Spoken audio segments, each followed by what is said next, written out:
You don't have the time or the energy to give life to your dreams because something demands your attention. And then maybe you stumble into this thing called the law of attraction. And people say, well, even if they don't say it, a lot of them are teaching that your job is to demand something. That's what they demonstrate. See, I don't listen to what people say. I notice what they do. And I notice so many law of attraction experts. They're playing with demands. They're demanding change. So by being demanding, they start becoming commanding. And I know Neville wrote a book at your command, but I want you to listen to the guy, not the AI bullshit, by the way, and not what people say Neville said. I want you to listen to his tone, his tempo. I want you to feel the space where he came from. It was authoritative and inviting. Neville Goddard taught this is to be contrasted with an act of will. Prayer is an act of surrender. He said the moment you feel a desire, that's when you move into its assumption, to its richness. The richness of its reality. To believe in not just the power of your imaginal act, but to believe in the reality of your imaginal experience. So my name is Mr. 2020. You're listening to the Power of Imagination podcast. I invite you today to join Remarkable. Starting in January 2025, we are diving into the 12 disciples of Neville Goddard, one per month. It's going to be a really cool adventure. We did the 12 disciples a few years ago, but in a very different way. I'm a very different guy than I was many moons ago. In my experience, my understanding of the 12, let me just put it this way. Wouldn't it be cool to go for a nature walk with me and one of the 12 disciples every month? We've got the live group calls, plural now, the Facebook group, oh my, and lots of opportunities for you to just give me a poke. Say, hey, you got 2 minutes? Let's play. That's joinremarkable.com. So there's a sneaky state that we call interventionalist. Oh, what a big word. Interventionalist. And when a problem demands your attention, think like a little child, right? So I go to the Kohl's, the Woolies, the Shop and Saves, the food marts, and I do the shoppings. And they tend to have candy bars and sugar shit right at the register, right at the height where if you have little Billy in the cart, you have little Billy in the seat in the cart, and little Billy will reach over and start grabbing shit and screaming if you don't give him some sugar. I mean, let's face it, he's been around strangers in an uncomfortable cart that cuts into his legs. You're listening to that god-awful music, showing your attention when you look and you see peanut butter's gone up another 20 cents.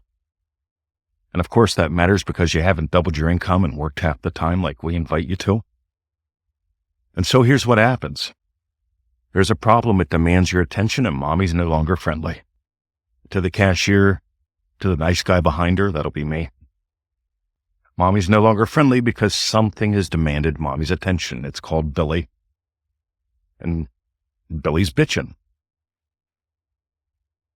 And you will surrender to your demands every single day when you forget that you are 100% human and 100% divine. By the way, you're going to forget that more often if you don't explore that. If it's a bumper sticker, you'll remember it when you remember it. I'm 100% human, I'm 100% divine. That's a bumper sticker, that's a meme, and it goes nowhere. It sounds good, feels good. But if you explore that, and again, joinremarkable.com, you'll remember it a lot more often because you actually remember it. It will be a part of you, a member of you. Yeah, like your arms.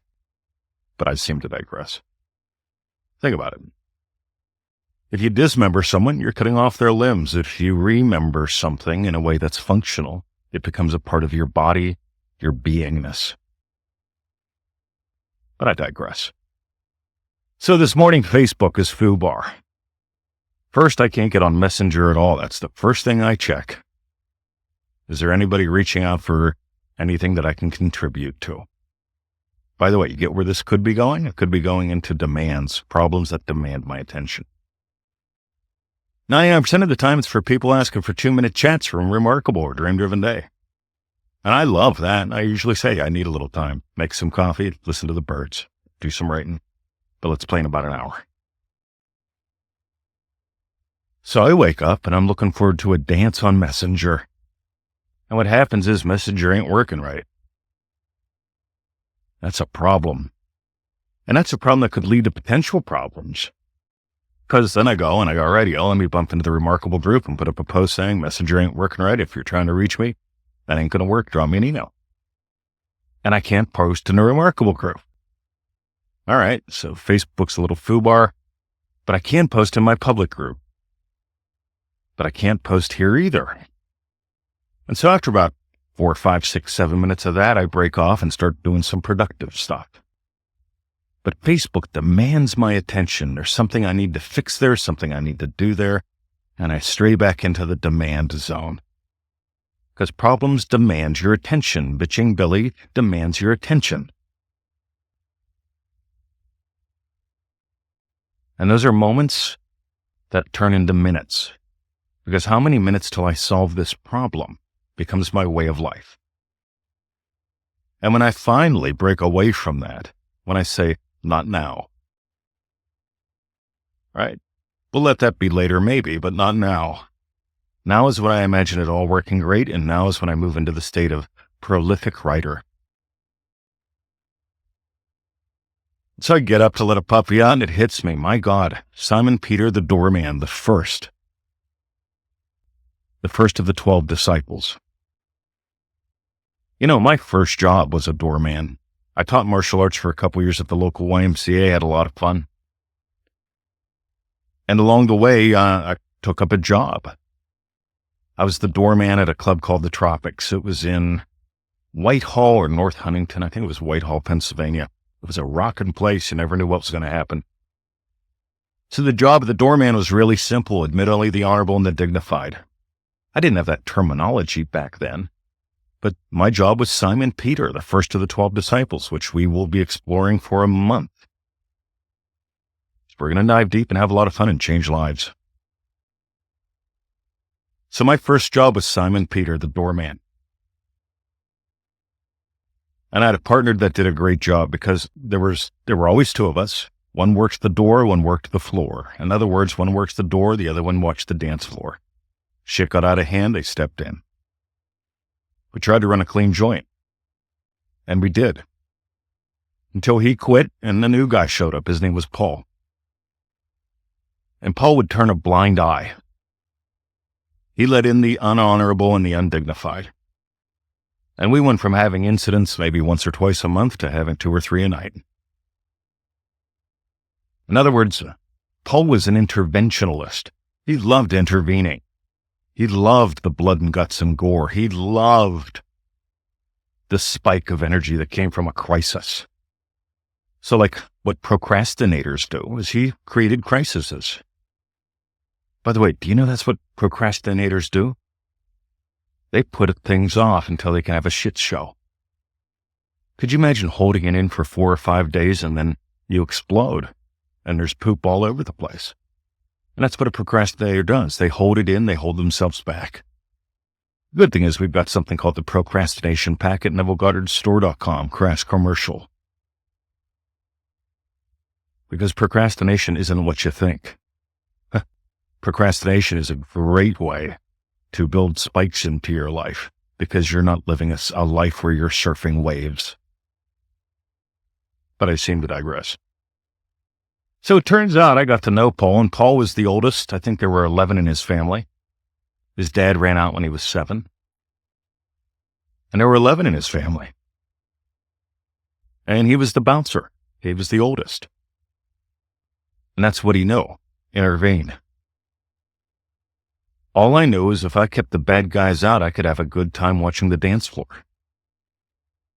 I didn't have to fight. I got to frolic. And this is your entire life I'm talking about, not just my first job, but your first priority. Now, if you've done manifestingmasterycourse.com, that's a good one. If you haven't, I don't understand why not. But in manifestingmasterycourse.com, the first lesson is the girls giggled. And the reason why is the reason why. When you do that course, and if you play with that exercise often, you get how fast and vast you are. And you get what you're really imagining. So you can change that and get what you really want. And Dream Driven Day, the first lesson is the first lesson for a reason as well. Not going to go into that. You can join that whenever we offer it again. It's been about 6 months now.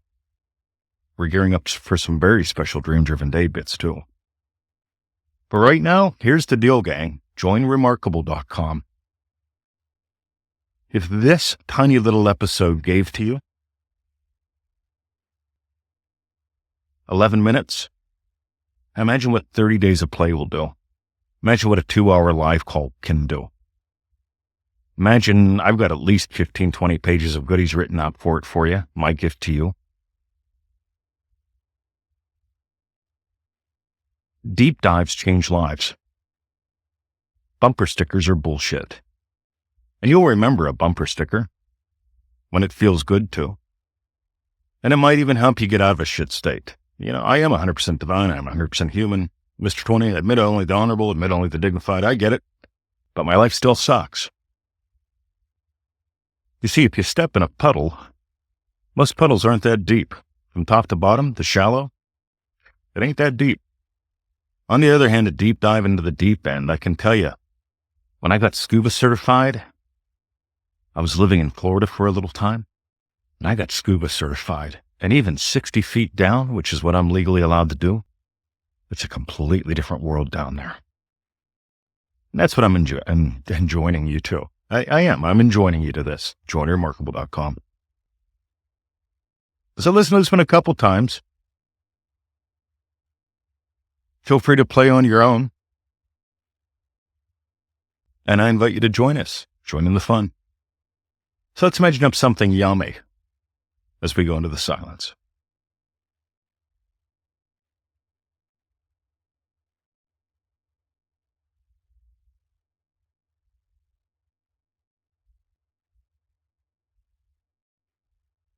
So this morning, Facebook was demanding my attention. It actually wasn't Facebook. It was the problems I was imagining about the problems that I was imagining. Because if I can't get in my groups, I got to restructure the groups. If I can't use Messenger, maybe I should put everybody on WhatsApp. Then I find out WhatsApp is screwed down because they're owned by Meta as well. And I realized, hold on. Probably nobody's going to die. Over the next few hours as they sort things out, probably nobody's going to die. And if they do, they'll be dead then too. But I'm not going to let my dreams die.